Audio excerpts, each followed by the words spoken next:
За баярлалаа. Тэгэхээр саяны IT-ийн мэргэжилтэн хүмүүстээ бол маш зөв санаа ярьж байна л да. Үнэхээр өнөөдөр бидний хэлцэж байгаа асуудал бол одоо Монголын хувьд шийдэх юм асуудал болчиход байна.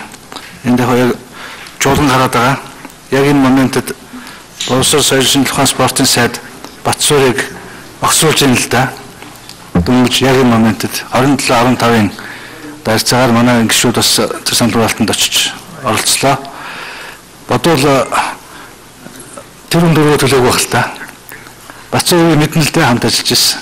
Тийм мөнгөтэй бизнестэй хүн биш. Өнөхөр улс төрийнхаа жин бангаар сайд болсон байх гэж миний хувьд бол бодож байгаа.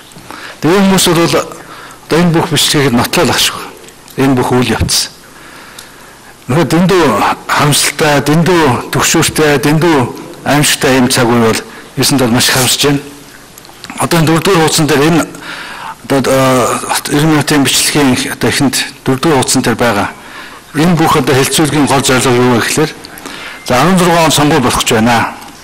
16 оны сонгуульд ялаад буух уу эсвэл өшөө хэдэн 20 жил төрийг одоо эзэмж суух уу, засгийн эрхийг барих уу гэдэг энэ асуудлаа шийднэ гэж тийм одоо асуудлаа шийдэх төлөвлөгөө гэдгийг бол танилцуулсан байгаа. Энийгээ ч ил тод хэлсэн байгаа. Тэгэхээр бол үндсэндээ хэлэхэд үнэхээр 16 оны сонгуулийг та бүхэн мэдж байгаа. Би 90 онд анхны сонгуульд орж ирсэн. Ялж ирсэн анхны парламентод сууж ирсэн. Үндсээр баталж ирсэн. Тэрнээс хойш би бүх сонгуульд оролцсон. Нэгт сонгуулийг алгасаагүй. Ерөнхийлөгчийн сонгуул, их хурлын сонгуул, овон нутгийн сонгуул. Энэ 16 оны сонгуульд би үнэхээр гайхаж зөвхөрж байсан. Энэ одоо яатсан сонгуул гэж юм байсан бэ? Энэ сонгуульд орсон олон хүмүүс байгаа бах. Үнэхээр ийм хүнд, ийм утга нь ойлгогдохгүй сонгуул ерөөсөө би үзээгүй. Ерөөсөө нөгөө талын өрсөлдөж уулзалт хийхгүй. Сурталчилгаа хийхгүй. Ерөөсөө ажиллахгүй. Бид нар уулзалт хийгээд өдөрт 4-5 уулзалт хийдэг.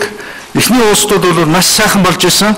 Тэгсэн сүүлдээ бол уулзалт болгондоо согтуу хүмүүс оруулж ирсэн. Дандаа өмөрч сүүлдээ цусын гаргачаад нүрийн ингээд юугаар зогцсон мэдэхгүй цусын гойжуулсан хүн уулзсандаа оруулж ирдэг бас. Сүүлдээ хүн зөөлөн телевизээр тавьчаад сүүлийн уулзалтуудыг бид нар өсөө эхлээд тааж ирсэн. Яг л хүн өөрийгөө шатах гэсэн. Тэс үнэхээр аимшигын юм дүр зургийн донд бол явсан. Би бол хангуулаасаа гоо сонгогдсон. Тэнд бол үнэхээр сонгогчтой бол мэднэ л дээ. Бидний бүх судалгаа баг одоо сонгогчдод гарах болцоотой. Бид бол олон жил хамт ажиллаж байна. Энэ сонгогч бол үнэхээр айл намайг дэмждэг. Энэ сонгогч энийг одоо дэмждэг тийм ээ. Үнэхээр бидэнд ойлгоцдог бүх юм мэднэ. Тэгээд бидний бүх судалгаа бол үнэхээр 7-8 мянган сангийн зөвөөгөр бол одоо бид бол давуу байсан. А сонгуулийн дүн бол 4-5 мянган санал алга болсон. Царцаа маш хэрсэн. Үнэхээр хэрэглэж болох бүх хар технологи хэрэгсэн. Би зүгээр гайхчихсан байхгүй. Энэ одоо сонгуул ер нь цаашдаа юу очих вэ? Дараагийн сонгуул яах вэ гэсэн энэ бичлэг гарч ирсэн дээр би бодож эхлээд дахиж Монгол улсад сонгуул явахгүй юм байна. Энэ бол сүүлийн сонгуул байж. Харин ямар азар цөөхөн тийм ээ. Одоо 7-8 хүн сонгогдсон бүүмэд. Тэгвэл ёстой үнэхээр бурхны эвэл гэж. Цөөхөн саналтайг зарцаадсан байна. Арай илүү сандын зөрүүтэйг хар машины хакердсан байна. Хар пиараар бол хүмүүсээ дарсан байна. Хамгийн аимшигтай нөхцөл бий 200-д маш хэмцэлж байгаа. Мэдээж яг энэ одоо хадмуншаа зарсан мас тэр бол айхтар үнэхээр аимшигтай зүйлүүд бол байна. Гэхдээ 200 өгөхлөөр ерөөсөө тэр шуурхай ажиллагааны бүлэг нэртэй Монголын сонгуульд анх удаага бүр жинхэнэ одоо эрүүгийн элементүүдээр эвгүй хар гарын хүмүүс гэдгээрээ одоо тэднийг ашигласан ийм бүлэглүүд ажилласан байна. Яг тийм хүмүүс байсан. Үнэхээр ирээд хүмүүсийг арх уулгаал, уулзтууч гэж оруулаад, эдгээр гашгираад, хажуугаар машинтай хагаад, хүүхэнтнийг сүрдүүлээд, шүнгэр орноор нь яваад хүүхдүүдийг барьцаалаад. Тэгээ хуулийн байгууллагууд тэдэд маш их үйлчлсэн бол маш их хамсалтай. Биднээс ямар ч нотгоотой өгдөхөд бол асуудал байхгүй. Улаан цаа мөнгө тарасныг бичээд тэгээд өгөхөд бол байхгүй. Тэр гэрчтэй хогчтой алга очиж. Харин зүгээр нөө ухуулагчтай ажилуулад аль биесийн салхи өссөн өгснөний гар утсаараа бичээд тэрнийг бөөн болгож судлаа одоо гүтгэж хэрэгдэв болгож хэрэг нээж бага хүмүүсээ хэлмдүүлчихсэн. Гэхмэчнээр үнэхээр энэ бол одоо маш их хүнд одоо тийм эрүүгийн процессыг Монголын улсад оруулж ирж байгаа. Энэ бол өөрөө маш ноцтой. Энийг бид үнэхээр өнөөдөр засахгүй энэ бол аюул хоёр дахь нь бол дөрөв бацаандан гишүүнээс дурдсан. Энэ дэвтэр бол 5 толгой зэрэг стратеги ордуудыг гадна хэлийн шандад зараад офшор данс байгуулад тэнд бол одоо мөнгө угаах, жинхэнэ мөнгө угаах гэж үгээрээ. Бүр мөнгө угаах үйл ажиллагааг өнөөдөр улс төрийн нам хийж. Өөрөөр бид офшорчин төрийн албаагт офшорчин хүмүүсийн тухай ярьдаг байсан ба олон шүлтний тухай ярьдаг байсан. Өнөөдөр офшорчин намын тухай асуудал өнөөдөр Монголын улс төрөд орж ирлээ. Ийм офшорчин намыг бол үнэхээр дийлэх болцоо байхгүй. Ёстой 20 жилээр бол ингээд төрийг бол замтан суугаад хаана хинтээ юугаа намаас явах мэдэх болцоогүй. Ийм л нөхцөл бол очиж байгаа маа. Одоо энэ дээр бол миний хувьд бол ямар гарч байгаа юм гэхээр бид нэгд өдөр бүлэг дээр хуулийн байгууллагуудыг энэ асуудлуудаар одоо аль биесний шалгалт эхлүүлээч. Энэ бол бидний одоо өнөөдөр энэ бол хэдийгээр намын туг талбай бүлгийн хувьд бол мандуулаад энэ хэлцүүлгийг хийж байгаа ч энэ бол төрийн ажил. Улсын хувьд бол улсын хурлын арс намын бүлэг гэдэг бол энэ төрийн бүтц.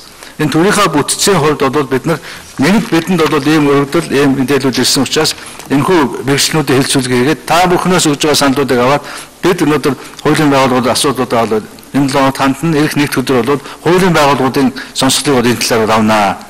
Өмнөх сонгуулийн үеэр бол үнэхээр энэ минутын бичгээр тодорхой хэсгийн тастаад тэгээ олон нийтэд хүрсэн тэрэн дээр хуулийн байгууллагууд эвлүүлэг байна гэж дүгнсэн мэл. Тэгвэл өнөөдөр бүрэн ихээр олдож байгаа юм биш үү? Өшөө гэрчтэйгээ одоо хэрэгжүүлсэн хүмүүстэйгээ өнөөдөр бүх юм тодорхой болж байгаа. Энэ нөхцөлд бол хуулийн байгууллагууд одоо бидэнд бодтой хариу өгч та. Энийг өнөөдөр бид ойлгомжтой олгож одоо олон түмний итгэлийг дахиж олж авахгүй Монголын төв одоо дахин цэвэр шиг юм нөхцөл байдал үүсэхгүй шүү гэдгийг бол нэг хэлмээр байгаа. Хоёрд одоо бид бол парламентын одоо дотор байгаа гадна байгаа бүх улс төрийн намуудын том зөвшөөрлөл рүү очих хэрэгтэй. Өнөөдөр бид бол үнэхээр энэ Монгол орноо цаашаа хайрлаж авч явмаар байна. Тусгай тогтнолтой хамгаалмаар байна. Ийм том аюулаас бид өнөөдөр улс төрийн намууд өнөөдөр намуудын тухай хуулиар үндсэн хуулиар бол маш тодорхой үүрэг хүлээж байгаа. Ерөөсөө үндсэн үүрэг нь Монгол улсаа авч явах, Монгол улсаа хариуцах. Тэгэхээр энэ хариуцлага ухамсарлаад бид нар үндэсний том одоо зөвшөөрлөх уулзалтуудыг хийж өөрийн үндсэн дээр улс төрийн намуудынхаа хуулиудыг бол янзарч ялангуяа өнөөдөр улс төрийн намд ийм маягдсан ийм одоо Монголын бүх хуулийг олон улсын бүх гэрээ хэлцээг уландаа гисгсэн ийм нөхцөлийг цаашид бүр мөсөн тасан зохицох ийм хуулийн эрх зүйн орчныг бий болгох. Энийг бий болгохоос нааш бол бид нар одоо тэмцлийн бүх хэрэгсэл рүү бол орох шаардлагатай гэж бол харагдаж байгаа. Энэ өнөөдөр бол өнгөрсөн хугацаанд бол олон хэлцүүлэгдээр би ярьж байгаа. Бид бол өнөхөд чөлөө төвл байхгүй болсон. Монголд бол хэвлэлийн эрхчлөө бол байгаа. Энэ хин ч үгүйсэхгүй. Гэхдээ Монгол чөлөө төвл байхгүй болсон. Яг л бүх хэвлэл мэдээллүүд өнөөдөр бол худалдагдсан. Зөвхөн одоо эзэдийн даалгавар зөвхөн арилжаа наймаагаар мэдээлэл өгч байгаа.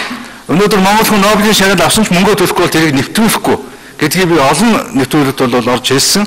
Өнөөдөр хаа тийм ээ ийм нөхцөлийн асуудал хот хэвлэл мэдээллүүд бол ямар одоо цөөхөн байна. Дээрээс нь бол мэдээлэх хэсэг нь бол маш хэрэгцээтэй. Би одоо та өнөөдөр бүх мэдээллийн сонин хэвлэл телевизэд үзээрэй. Үнэхээр ихэнх нь мэдээлэхгүй. Яг л цаанаасаа даалгавар авах хаалтын гэрээ гэж одоо хэвлэлийн хэрэгчлөөгөө зааж амьдарч байгаа манай энэ чөлөө төвлүүд бол үнэхээр энэ дээр бол итгэл найдвар бол одоо маш бага болсон. Нөгөө талд нь бидний ганцхан найдвар байсан сошиал. Энийг бол үнэхээр дэлхийн нийтээс үлжээ учраас халдаж чадахгүй хэдэн жил болсон. Энэ бол үнэхээр Монголын ард түмний өнөөдрийн бас эрхчлөөний баталгаа болж ирсэн.